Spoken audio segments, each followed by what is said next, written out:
사실 달러, 부동산, 주식, 비트코인 이 모든 게 하나의 고리로 연결되어 있습니다. 자, 여러분 질문 하나 할게요.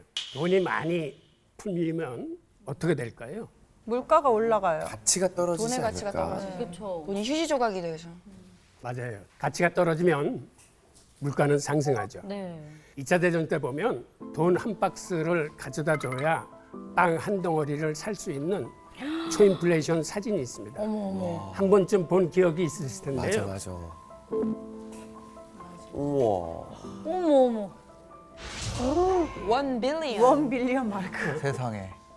다니엘은 이런 사진 많이 보지 않았어요? 봤어요. 정말 깜짝깜짝 놀라실 거예요. 우리가 그 당시는 돈을 손수레다가 놓고 이렇게 빵 사러 가기도 했고. 진짜 종이 조각이네요. 네, 그리고 23년 보니까 이제 그 달걀 하나 있잖아요. 네. 계란 하나에 6월 달에 보통 계란 하나에 800마크 정도였는데 같은 해 12월 달에 계란 하나 얼마였냐면은 3,200억 마크였어요. 3,200억 마크였어요. 하나에? 뭐라고? 하나에? 하나에. 계란 하나에. 와, 에그코인. 에그코인. 그러니까 말도 안 되는 거죠. 예, 반년 안에 이렇게 물가가 올라간 거죠. 우와, 대박이다. 그냥 돈의 가치가 아예 없어져 버렸네요. 미국이 2008년도 금융위기 당시 보시는 바와 같이 1조 3천억 달러를 풀었습니다. 그런데 작년에는 석 달 만에 3조 달러를 풀었어요.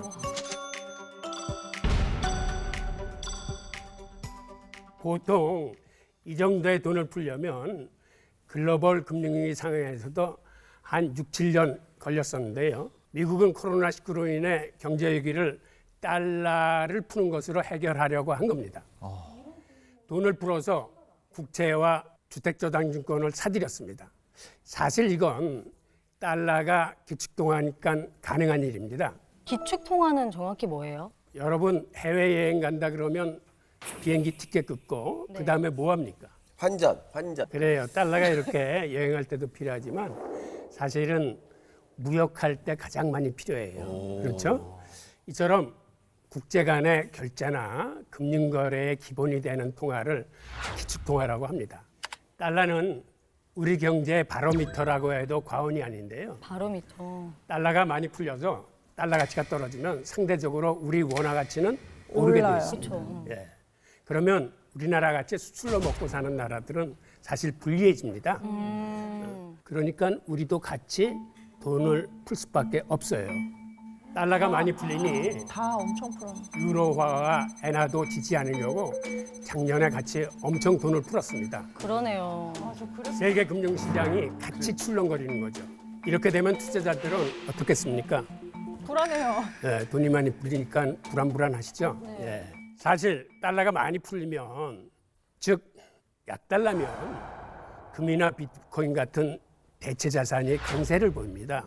최근에 암호화폐가 급부상한 것도 사람들이 암호화폐를 많이 써서 그런 줄 알았는데 그게 아니고 달러랑 연관이 있었던 거네요. 그렇죠. 예. 혹시 작년에 금값 많이 올랐던 거 기억하시나요? 네.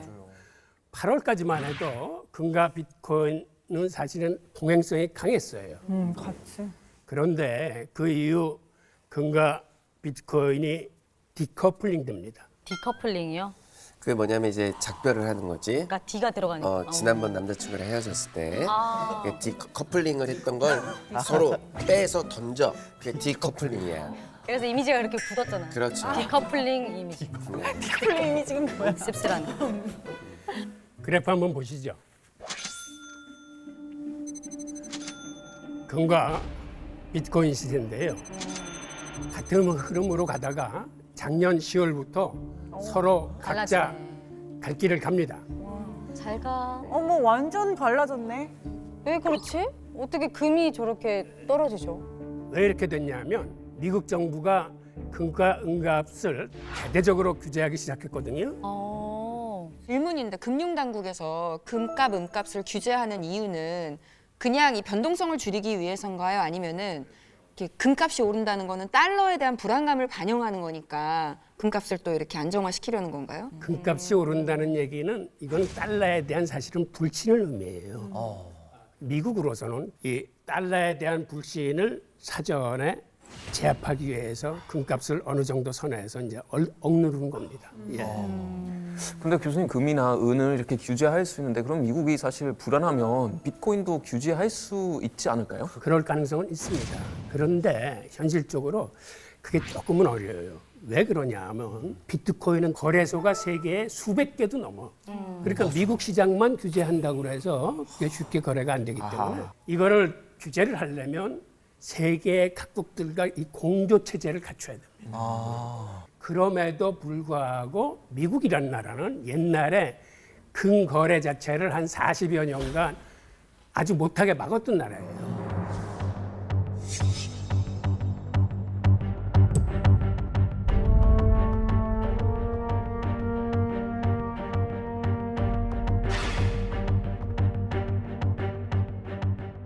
미국 국민들이 금을 소지하거나 거래하면 10만 달러의 벌금과 10년의 징역을 상리겠다고 해서 미국이 그랬어요? 예. 아니 금으로 공산당도 예단하는- 아닌데 그렇게 할 수 있어요? 야, 니네 금 거래하면 안 돼. 이거를 할 수 있어요? 그 금리도 못해요? 예. 금리 정도는 너무 할 수 있잖아요. 그냥 레진으로 해야 되는 거예요? 그러니까 우리가 함부로 예단하기는 지금 위험스러운 거죠. 예. 진짜 이야기를 듣다 보니까 너무 재밌는 게요. 사실 아무리 비트코인 뉴스가 나와도 뭔가 독자적인 다른 어떤 것과도 이렇게 상관없이 개별적으로 움직이는 거라고 생각을 했는데 이게 다 그 시작, 뿌리로 거슬러 올라가면 달러를 많이 찍어내는 것에서 비롯됐다는 게 굉장히 흥미롭고 아 달러가 남의 나라 돈이지만 우리가 알아야 되는 이유가 있구나 하는 걸 좀 깨닫게 되는 것 같아요. 예. 달러가 우리 경제와 내 자신에 얼마나 많은 영향력을 미치고 있는지 이제 조금 느껴지십니까? 네, 너무 느껴져요. 너무 느껴져요. 지난 50년간 부자의 핵심은 바로 달러였습니다. 당시 유럽 전체가 이제 기독교 국가였었는데 금식일이 한 4분의 1 정도 돼요. 그러니까 금식일에는 1년에요? 예, 육식을 못 먹어요. 그렇죠. 그런데 생선은 먹을 수 있었어요. 그렇지. 그러다 보니까 당시에 이제 냉장고가 없던 시절이라 이 절임 청어가 굉장히 유행을 했어요. 그런데 절임 청어를 하려면 뭐가 필요하죠? 소금. 유대인들이 스페인에서 이 천일염을 들여다 절임 청어를 만들어서 대박이 납니다. 아, 똑똑하다. 그러니까 소금의 상권을 장악한 유대인들이 청어 산업까지도 이제 장악하게 되고 청어가 더 화랑이 되니까 청어를 잡을 고기잡이 배를 많이 만들다 보니까 고기잡이 배뿐만 아니라 화물선도 만들기 시작했어요. 네. 그러니까 전 유럽의 화물을 싹쓸이합니다. 그래서 암스테르담이 그 중개무역 기지가 돼요. 그러니까 무역이 발달하면 뭐가 발전하죠? 금융과 보험이에요. 그리고 나서 네덜란드가 동양하고의 무역을 하기 위해서 근대적 의미의 세계 최초의 주식회사인 네덜란드 동인도 회사를 설립을 합니다. 그리고 그 주식을 서로 잘 교환할 수 있게 주식 거래소도 같이 열어요. 그리고 암스테르담에 전 유럽의 물건이 다 모이다 보니까 돈의 종류가 한 1000가지도 넘어. 그러니까 자기들도 헷갈리는 거예요. 네. 그래서 암스테르담 은행을 만들어서 그거를 길도화로 통일을 해냅니다. 아. 그러니까 세계 첫 번째 중앙은행격인 암스테르담 은행이 설립이 돼요.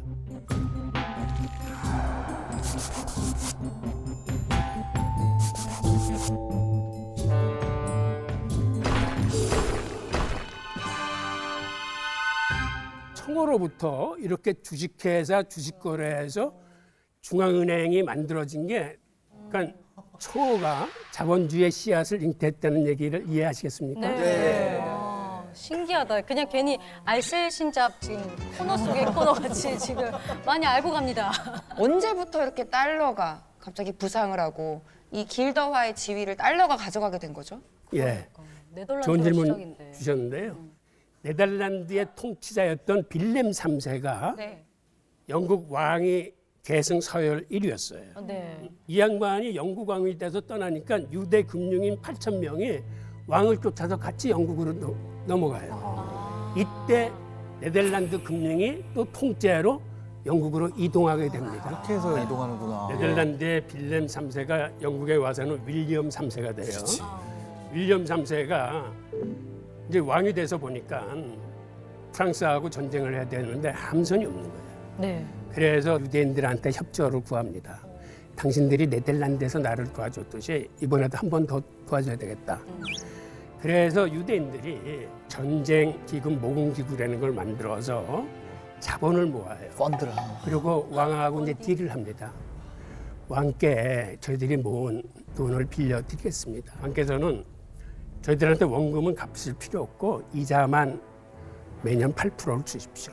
대신 왕께 빌려드리는 이 금괴, 즉 왕의 채무 증서를 담보로 저희들이 은행권을 발권할 수 있는 권리를 주십시오. 대박.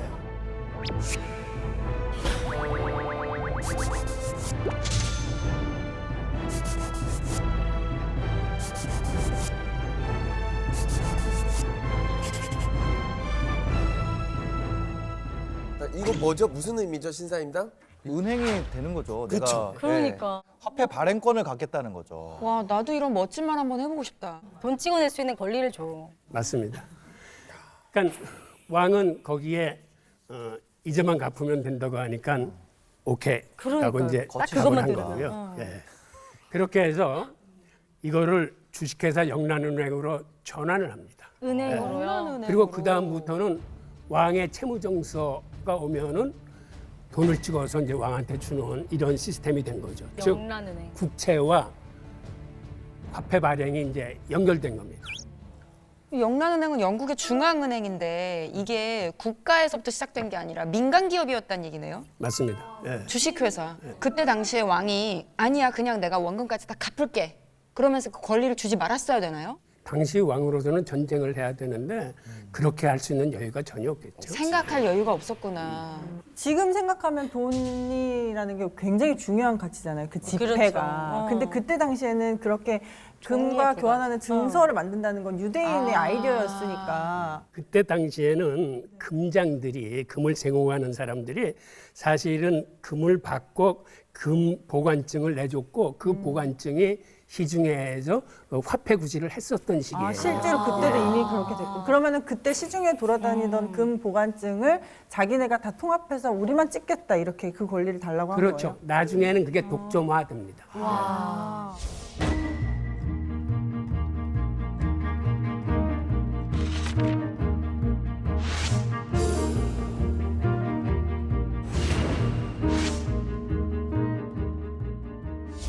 지금 보면 이 시스템이 좀 이상하게 보이죠. 정부가 아닌 민간 그러니까. 기업이 은행을 만들어 돈을 발행한다. 그걸 국민들이 사용한다. 이해가 안 되는데 이런 시스템을 사용하고 있는 나라가 또 있습니다. 어딜까요? 민간이 설마 지금 달러 얘기 계속 나오는데 미국은 아니겠죠? 지금 미국이에요. 미국.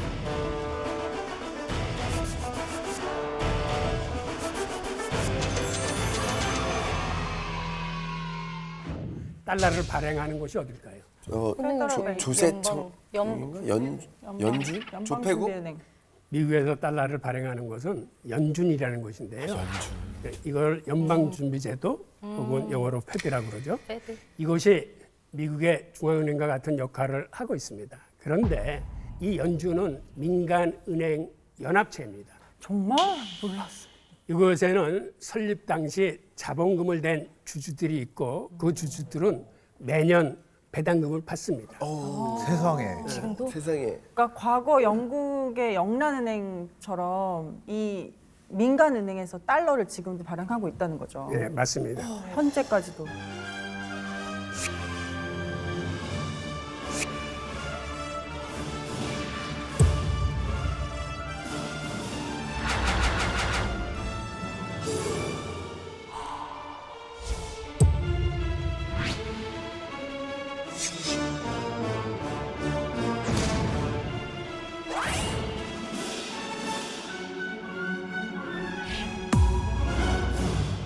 근데 이게 약간 이해가 안 돼요. 안 돼요, 잘.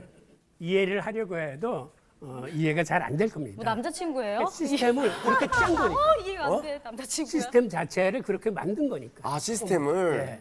미국이 돈을 막 찍어낼 수 있는 것도 바로 이런 시스템과 기축통화라는 위상 때문입니다. 그러네.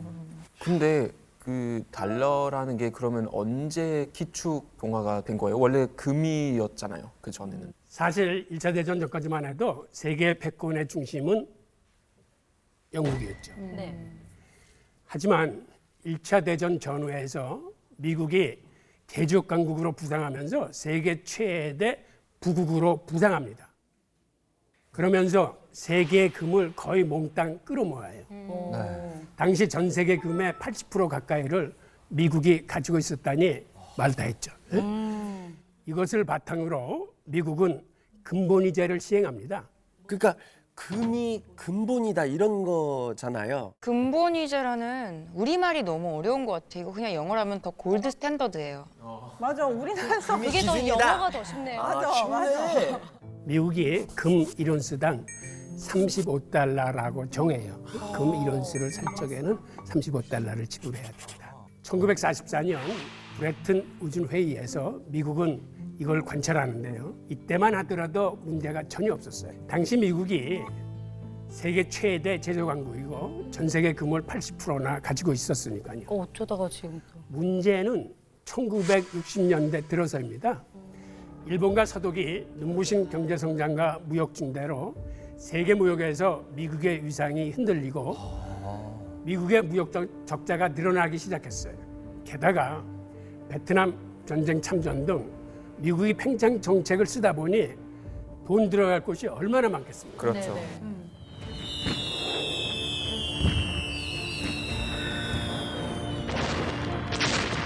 결국 가진 금에 비해 많은 달러를 발행하게 됩니다.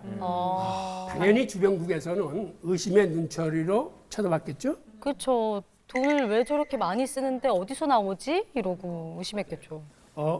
미국 씀씀이가 크네. 크네, 어디서 나왔지? 이상하네, 수상하네. 불안하니까 갖고 있던 달러를 미국에 갖다 주고 금과 바꿔갑니다. 어떻게 보면은 지금이랑 좀 비슷한 면도 있네요. 맞아요. 네. 사람들이 뭐 이제 불안하니까 그죠. 그러니까요. 뭐 금 살래, 뭐 뭐 비트코인 비트코인 살래, 이런 뭐 거죠. 살래, 뭐. 결정타는 영국이었습니다. 1971년 8월 13일 이날이 금요일이었는데 영국 경제대표가 자그마치 30억 달러. 이게 아마 현재 가치로는 약 1조 원 정도 될 텐데 이걸 금으로 바꿔달라고 요구합니다. 금으로. 당시 미국 대통령이 닉슨이었는데 난리가 났죠. 네. 그리고 영국은 미국의 가장 가까운 동맹국이라고 믿었는데 영국조차 그렇게 못 큰 믿고. 돈을 금으로 바꿔달라고 하니까 영국 너무하죠. 결국 닉슨 대통령은 이틀 후에 정오에 일요일 날 TV에 나가서 결정적인 일방적인 선언을 해버립니다. 뭐라고요? We must protect the position of the American dollar as a pillar of monetary stability around the world. I have directed Secretary Connally to suspend temporarily the convertibility of the dollar into gold or other reserve assets, except in amounts and conditions determined to be in the interest of monetary stability and in the best interest of the United States. 미국을 위한 최선의 방법이래. 그래서 이게 얼마나 충격적이었냐면 이거를 닉슨 쇼크라고 부릅니다. 아, 닉쇼. 그동안 근본위 제도였잖아요. 그렇죠. 그것이 세계의 약속이고 미국이 스스로 세운 질서였지 않습니까? 네. 전 세계 국가가 미국 은행에 금을 맡기고 달러를 교환해 갔는데 하루아침에 이제 금과 달러를 안 바꿔준다? 금과 달러는 상관없다고 일방적으로 근본위제를 폐지를 선언한 겁니다. 아니, 자기들이 원해서 근본위제를 자기네 돈으로 시작해놓고 야, 이 정도면 진짜 깡패인데. 이후 2, 3년간 국제 외환 시장은 아주 아수라장이 됩니다. 아주 그러네요. 굉장히 혼란스러웠어요. 그러다 1974, 75년 그 사이에 미국의 당시 국무장관이 키신저였는데 키신저가 사우디 국왕하고 비밀 협상에 성공을 해요. 그게 한마디로 당신 뒤를 봐줄 테니 당신은 오페크하고 연합회에서 앞으로 석유를 달러로만 파십시오. 그러니까 석유가 세계에서 물동량이 가장 많은 상품이에요. 근데 그거를 거래하려면은 달러가 있어야 되니까 달러가 다시 기축통화로서 자리매김을 하게 됩니다. 키신저가 살렸네요. 그 이후 위기 때마다 기축통화의 지위를 마음껏 활용해서 세계 경제를 금융으로 주무르게 됩니다. 근데 이게 기축통화로서 지위를 유지하려면 그걸 계속 찍어내게 되면은 기축통화로서의 지위가 흔들리게 되지 않나요? 그래서 미국은 한마디로 교묘한 줄타기를 합니다. 어떤? 미국은 겉으로는 강달러를 외칩니다. 근데 내심으로는 달러가 약해지기를 원해요. 자국의 통화 가치가 맞아요. 낮아야 수출을 많이 할 수 있는 거예요. 그렇지. 그러다 보니까 세계 거의 모든 나라들은 자기 통화의 그 약세를 원하고 있습니다. 실제로 세계에 큰 환율 전쟁이 있었는데 미국이 주도를 해요. 네. 1985년 플라자 합의 때 고의적으로 미국이 일본의 엔화를 절상시켜가지고 달러 가치를 그때도 많이 내리죠.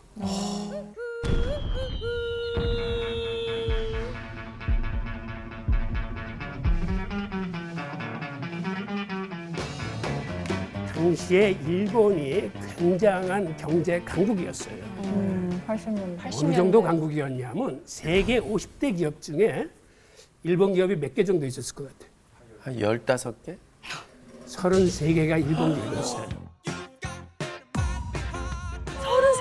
15개 빼고 다.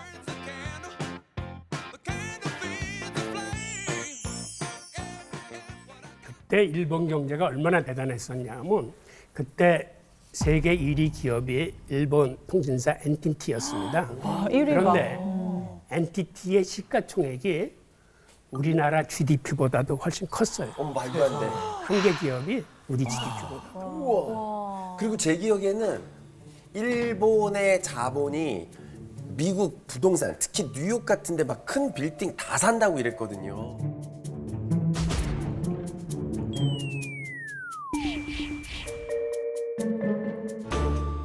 근데 어쩌다가 진짜 일본이 갑자기 잃어버린 뭐 30년 이래가지고 쭉 미끄러지기 시작했잖아요. 그 가장 큰 원인이 플라자 합의예요.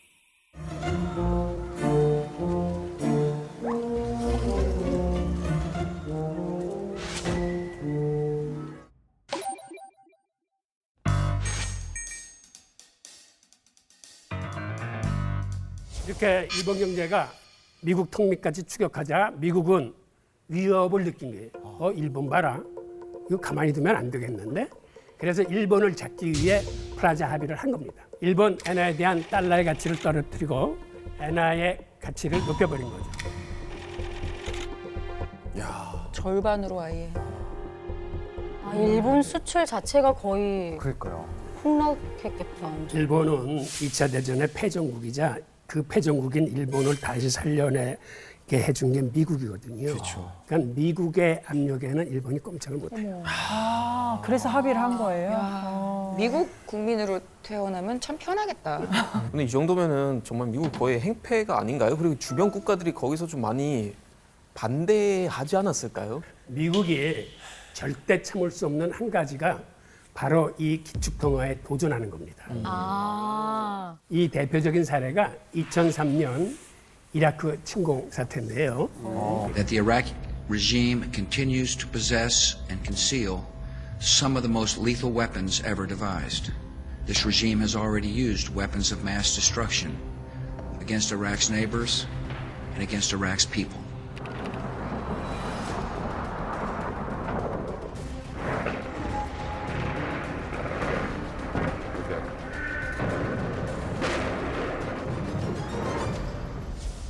기억나요, 이때. 자, 이렇게 표면적으로는 대량 살상무기 보유라고 발표했지만 사실은 후세인이 석유를 달러가 아닌 유로화로 바뀌었다고 공언하자 바로 공격해버린 거 아닌가라고 많은 전문가들이 이야기합니다. 우와, 진짜 이건 저 지금 처음 한 거예요.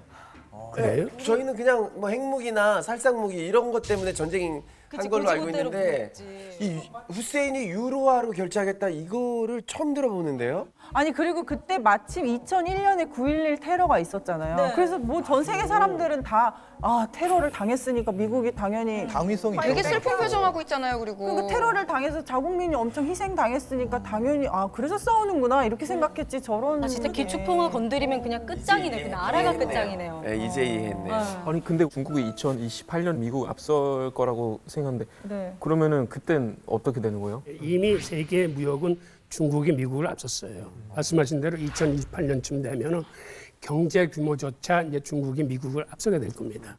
이렇게 무역과 경제 규모에서 앞서게 되면 사실은 그게 기축통화가 되는 게 맞는데 그런데 여기는 또 다른 변수가 있어요.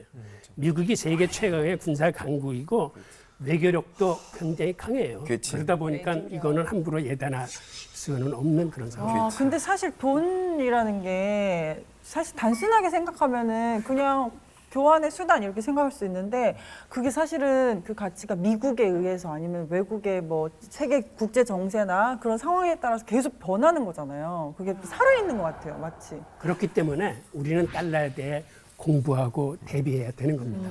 예. 달러와 한화, 금, 비트코인. 여러분은 미래의 자산 가치로 무엇을 선택하셨습니까? 네, 교수님은 어떤 거를 선택하셨나요? 제일 궁금해요. 자, 이거 여쭤봐도 되나 싶었는데. 네.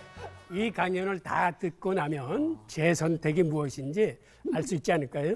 채널 잘 잡고 계시는데요? 밀당. 끝까지 강의에 귀를 기울여 들어주십시오. 채널 고정. 궁금하다. 인류는 지금까지 접하지 못했던 초유의 경제 환경에 직면해 있습니다. 저금리, 저투자, 저성장. 이론상 금리가 낮으면 투자가 살아나고 소비가 살아나야 됩니다. 그런데 세계적인 초저금리임에도 투자 소비가 살아나고 있지 않아요. 사실 그동안 문제가 생길 때마다 막대한 돈을 풀어서 해결해야 했는데 그게 지금 안 먹히는 겁니다. 지금 얼마나 많은 돈을 풀고 있습니까? 이런 유동성 확대가 주식과 부동산 등 자산 가격의 상승을 불러와 자산가들의 배만 불려주고 있습니다. 이 그래프를 보세요. 코로나19 이후 각국에서 돈을 막 풀었어요. 그런데 그 돈이 금융소득으로만 흘러들어가 기존의 부유층의 부는 더 올라간 반면 빈곤층은 실업과 가계부채 증가 등으로 더 가난해졌습니다.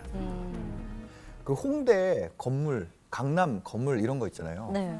비었는데 건물 가격은 올라갔어요. 50억 이하 매물은 씨가 말랐대요. 그다음에 뭐 강남 건물 거래량이 지금 사상 최대라고 합니다. 막상 그 건물에 들어온 사람들은 너무 힘겨워하고 있죠. 1층 카페나 뭐 이런 데는 손님도 없고 또 사무실도 마찬가지고 계속 뭐 셧다운되고 그러니까 이게 지금 바로 이 곡선 그대로 완전히 이렇게 양극화되고 있는 거예요. 그래프가 너무 씁쓸한 게 그 요즘에 유행했던 말 중에 그거 아세요? 벼락거지라고? 네, 들었어요. 나 열심히 살았는데 벼락 부자가 된 게 아니라 나만 벼락거지가 된 거야. 그러다 씁쓸하다. 보니까 그게 영끌한다 아니면 뭐 빚내서 투자한다 B2라 그러죠. 그런 것들이 꼭 뭐 누가 시켜서 너 영끌해, 너 B2해 이게 아니라 이게 초조함 이런 것 때문에 나도 모르게 계속 내 통장에 심리가 내가 끌어올 수 있는 게 뭐가 있지 이렇게 해서 계속 투자하게 되는 것 같아요. 와. 맞아요. 맞습니다. 최근 스위스의 한 투자은행 자료는 충격을 넘어 섬뜩하기까지 합니다. 이미 세계 상위 1%의 재산이 나머지 99%의 재산보다 더 많아졌다고 합니다. 이 심각한 빈부격차가 우리의 발목을 잡을 수 있습니다. 하부 구조가 무너지면 상부 구조도 붕괴될 수밖에 없어요. 이런 이유로 이번 경제 위기를 대처하는 과정에서 미국도 심각성을 인지하고 통화 주도권을 연준으로부터 가져와 적극적인 재정 정책을 펴기 시작했습니다.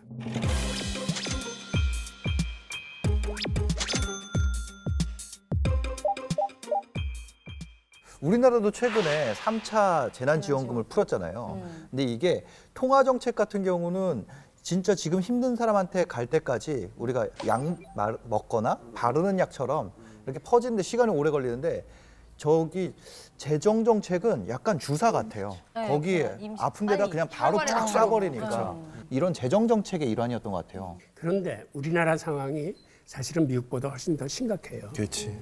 미국은 솔직히 지금 코로나 사태니까 그렇지만 그 이전에만 해도 거의 완전 고용을 달성할 정도로 실업률이 낮은 나라입니다. 그러니까 미국에서는 눈높이만 조금 낮추면은 일자리를 구할 수 있어요. 네. 근데 우리 같은 경우는 눈높이를 낮춰도 청년들이나 노인들이 일자리를 구하기가 힘들어요. 맞아요. 그러니까 우리 청년들과 그 노인들이 생각보다는 굉장히 심각한 거죠. 이게 너무 거시적인 이야기처럼 들리나요? 아니요, 이제 좀 와닿기 시작하고 눈앞에 있어요. 닥친 이야기 이 같아요. 얘기는 우리가 분명히 알아야 할 우리 이야기입니다. 그런데 여기서 이제 우리가 뭘 해야 될까? 아까 시청자들 채널 고정 잘 해놓으셨는데 지금쯤이면 이제 떠나가려고 그러거든요. 그러니까 빨리 그래, 나와야 이제 돼. 궁금하신 현실적으로. 네. 게 이 재테크에 관한 문제죠. 투자. 그러니까 해칭 투자를 하셔야 돼요. 해칭? 예. 해칭이요? 뭐 햇님 투자도 아니고 무슨 해칭? 저 심사임당. 해칭 투자는 뭡니까? 해칭이 어떤 포지션을 잡으면 그 반대 포지션에 대한 대비를 하는 거예요. 플랜 B. 오케이, 이해했습니다. 이야기를 듣다 보니까 지금 같은 경제 흐름에는 한 군데 몰빵하지 마라 이런 이야기 같은데 조금 더 구체적으로 해칭 투자로 어떤 걸 하면 좋을지 뭘 하면 좋을지 좀 짚어주시면 안 될까요? 이게 저번에 이제 안유아 교수님께서 나오셔갖고 완전 청기 누설을 한번 하고 가셨거든요. 한 그 정도 청기 누설쯤 돼야 됩니다. 저희 기대 많이 합니다. 네, 네, 다 기대하고 왔어요. 저희 사실 돈 주고 왔어요, 여기. 해칭 투자의 수단으로 제가 추천드리고 싶은 건 물가 연동 국채라는 게 있습니다. 물가 연동 국채. 받아 예. 적어. 그러니까 연동 부채. 네. 인플레이션이 발생하면 원금이 비례에 불어나면서 이자도 마찬가지로 불어나거든요. 오, 이자도. 그리고 이런 때일수록 현금보다는 대체 자산이나 상품에 묻어 놓으시는 게 좋아요. 대체 자산이나 상품? 자산이면 약간 아까 말씀하셨던 뭐 금이나 은이나 뭐 이런 거, 뭐 부동산 뭐 이런 거 말씀하시는 것 같은데요. 그렇죠. 네. 원자재입니다. 그러니까는 금속이나 곡물 등 화폐 가치가 떨어지면 상품 가치는 올라가게 돼 있어요. 네. 그러니까 앞으로 경기가 회복되면은 원자재는 가격이 올라갈 겁니다. 그러니까 이런 식으로 어느 하나에 몰빵하지 않고 뭐 물가 연동 국채, 금이나 비트코인 중에서 혹은 원자재 공부를 열심히 해서 가장 유망할 거라는 한두 개를 골라서 이렇게 두루두루 나누어서 포트폴리오로 이제 투자를 해놓는 게 이런 시대에 알맞는 투자가 아닐까라고 생각을 합니다. 장기적으로 봤을 때 달러의 위상은 위축될 수뿐이 없습니다. 그렇기 때문에 앞으로 3대가 부자가 되려면 이걸 알으셔야 돼요. 3대가 부자로. 3대가 자, 이게 뭘까요? 공부요? 공부해야 되나요? 공부해라. 선생님! 앞으로 미래의 가장 중요한 이거는 바로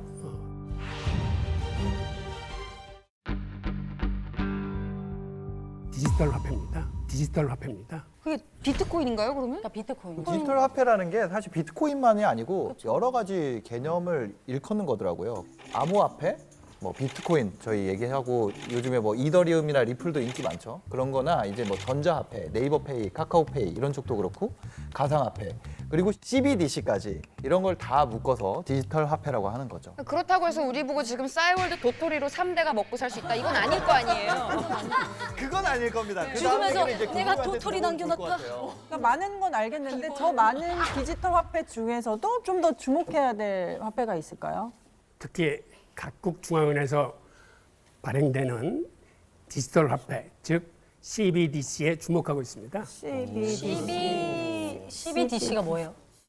CBDC는 예. 센트럴 뱅크 디지털 커런시라 그래서 중앙은행이 발행하는 디지털 화폐를 부르는 말인데요. 돈을 벌려면 우리가 돈에 대해서 알아야 되잖아요. 현재 세계 각 국가에서는 새로운 화폐로서 디지털 화폐를 개발 중입니다. 전 세계 66개 중앙은행 중에서 80%가 개발을 하고 80%가 있어요. 벌써. 그러면 우리나라 한국은행도 이걸 개발하고 있는 거예요? 물론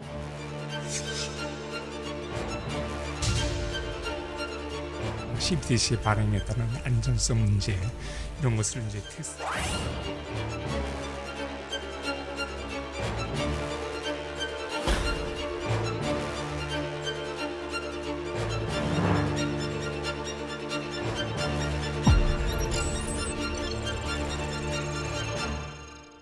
이미 중국은 지난해 테스트를 했고 올해 테스트 지역을 넓혀갈 겁니다. 그러니까 중국이 개발 중인 디지털 화폐를 보면 여기에 부딪히기 기능이라는 게 있어서 이 화폐는 인터넷이 안 되는 곳, 없는 곳에서도 핸드폰끼리 부딪히기만 해도 서로 결제와 거래가 되는 돈이에요. 아마 중국이 사용하기 시작하면은 다른 나라들도 이제 같이 쫓아서 사용할 가능성이 큽니다. 그러면 자연스럽게 이게 화폐 개혁이 일어나요. 근데 이렇게 발빠른 나라들이 이렇게 디지털 화폐 개혁을 계속 이어나가고 있는데 이러다 보면은 약간 그 달러의 위상이 조금 흔들릴 것 같은데 어떨까요? 네, 맞아요. 어느 한 나라의 통화가 일방적인 주도가 아니라 세계 통화의 분권화, 다양화가 예상됩니다. 게다가 앞으로는 클릭 한 번으로 외국 디지털 화폐를 사고 파는 시대가 옵니다. 예전에 무역은 이게 전문가들의 영역이었어요. 뭐 신용장도 개설하고 그랬는데 지금은 어떻습니까? 여러분 해외 직구할 적에 클릭 한 번으로 해외 무역, 해외 상품을 사잖아요. 맞아요. 그게 무역이거든요. 마찬가지로 앞으로 디지털 화폐 시대가 오면 클릭 한 번으로 우리나라 돈을 다른 나라 돈으로 한전. 바꿀 수 있고 그다음에 결제할 수 있어요. 그러니까 앞으로의 시대에는 우리가 사실은 통화를 공부하고 자기가 어느 통화로 갖고 있어야 유리할지를 스스로 정해가지고 실행하는 시대가 될 겁니다. 와.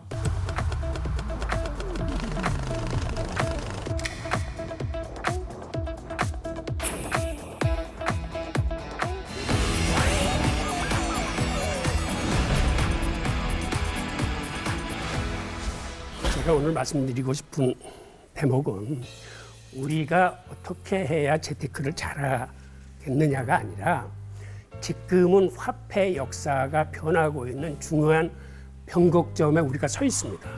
네. 그러니까 기존의 화폐에서 오늘날의 화폐 그리고 미래의 화폐는 어떻게 할 건지 이런 사실을 잘 인지하고 지금 우리가 중요하게 이 통화의 역사나 화폐 흐름이 바뀌고 있구나 라는 걸 인지를 해서 여러분들이 그 흐름에 동참해서 그것도 공부를 하셔야 돼요.